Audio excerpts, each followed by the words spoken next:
दोस्तों आदावर्द है, मैं नीस अहमद खान हिंद वॉइस से आपसे मुखातिब हूँ। बात हम कर रहे हैं तुर्की की। अजरबैजान में जो युद्ध छिड़ा हुआ है और जिसको रोकने का नाम ही ले रहा है, रुकता है कुछ मिनटों के लिए, कुछ घंटों के लिए, फिर शुरू हो जाता है। तो पिछले सोमवार को नेटो है कि सेक्रेटरी जनरल योन स्टेनबर्ग अचानक तुर्की के दौरे पर पहुंचे। वहाँ तुर्की के नाटो के बढ़ते रिश्तों को उन्होंने सुधारने के लिए अर्दोगान से बातचीत की। वो खुद चलकर पहुंचे थे, किसी इनविटेशन से नहीं गए थे। अब यहाँ कहने वाली बात नहीं हो कि अर्दोगान ने अपनी ताकत कितनी कर ली है कि नाटो अब उनके पास खुद चल के आ रहा है। तुर्की के राष्ट्रपति अर्दोगान ने अटलांटिक महासागर में तेल गैस की खोज नहीं रोकी है और ग्रीस से बात करने से उसने मना कर दिया। अपनी फौजें वहां तैनात भी कर दी हैं जहां उनकी तेल की खोज हो रही है। ग्रीस और तुर्की दोनों नाटो के सदस्य हैं। नाटो के जो सेक्रेटरी जनरल हैं उन्होंने राष्ट्रपति से मुलाकात कर नाटो के अंतर्राष्ट्रीय मिशन पर तुर्की के योगदान की तारीफ की, यानी चमचागिरी की एक किस्म से।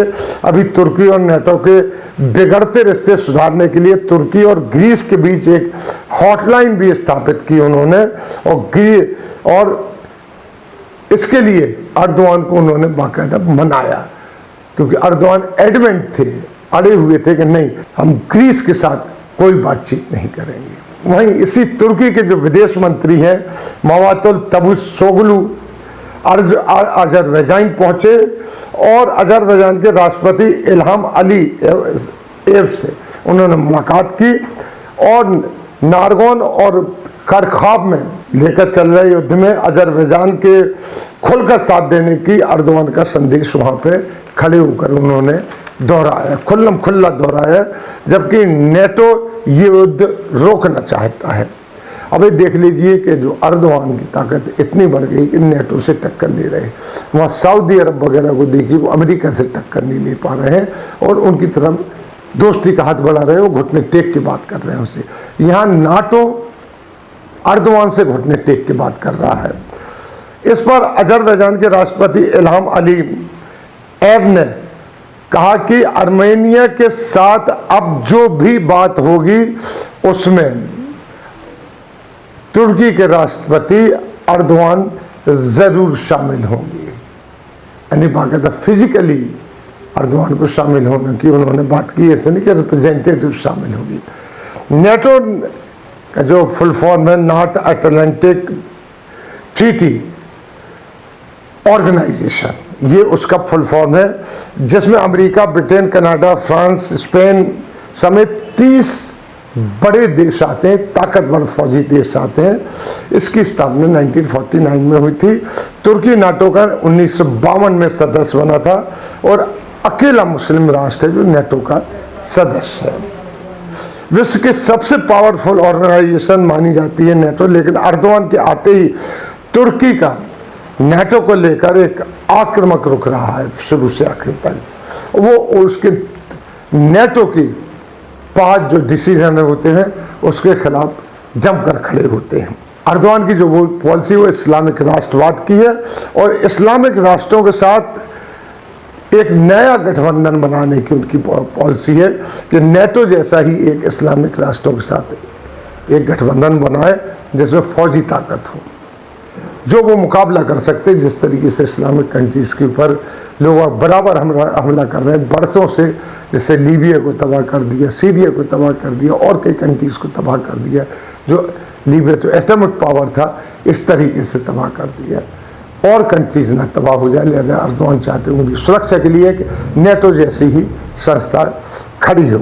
हालांकि नेटो के जो देश हैं अर्दोगान को सत्ता में नहीं देखना चाहते हैं, लिहाजा उन्होंने रूस और चीन से भी अपनी दोस्ती बढ़ा ली है अर्दोगान ने।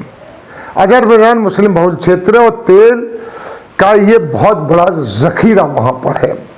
तुर्की ने वहाँ अपने F-16 लड़ाकू विमान भेज रखे हैं और सीरिया से जो और लीबिया से जो लड़ाकू सैनिक आ रहे हैं उनको भी वहीं पे वो अजरबैजान में तैनात करते चले जा रहे हैं। अर्दोगान के इस्लाम पर ये अर्दवान की इस्लाम परस्ती कहा जा रहा है, और ये आरोप लगाया जा रहा है कि चूंकि अजरबैजान मुस्लिम बहुल राष्ट्र है, अर्दवान चाहते हैं कि जैसे नेटो उसी तरह इस्लामिक राष्ट्रों की एक संघ बने। क्या बुरा चाहते हैं, लेकिन अरब राष्ट्रों के विशेष तौर पर सऊदी अरब के इजराइल की तरफ झुकाव से इस्लामिक राष्ट्रों में की जो एकता थी वो बिखरती से चली जा रही है।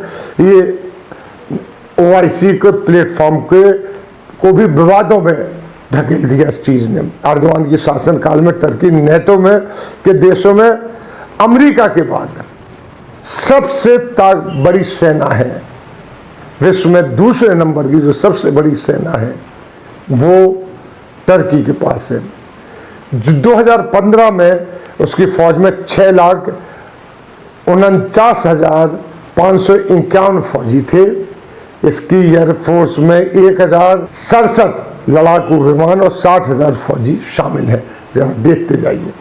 F-16 के अलावा F-35A अति आधुनिक फाइटर विमान भी उसके हवाई बेड़े में शामिल है। यानी अमेरिका के बाद दूसरी बड़ी सैन्य शक्ति अगर कोई विश्व में है तो वो है टर्की। और ये सब जो हुआ है वो अर्दवान के शासनकाल में हुआ है। इसलिए टर्की अब किसी की मोहताज नहीं रही है और नेटो को भी आग दिखाती है। वो अरब कंट्रीज के सऊदी अरब की भी कोई बात नहीं सुनती है इस्लाम के खिलाफ, और वो अपना एक नाम लेके उभर रही है। और इसीलिए अजरबैजान में खुल के सपोर्ट कर रही है, जो पश्चिमी राष्ट्रों को बुरा लग रहा है। लेकिन पश्चिमी राष्ट्रों की ताकत सिमटती जा रही है, अर्दवान की ताकत बढ़ती चली जा रही है। इसी के साथ हम आपसे लेते हैं विदा। अगले लिंक में फिर हाजिर होंगे, तब तक के लिए दीजिए हमें इजाज़त।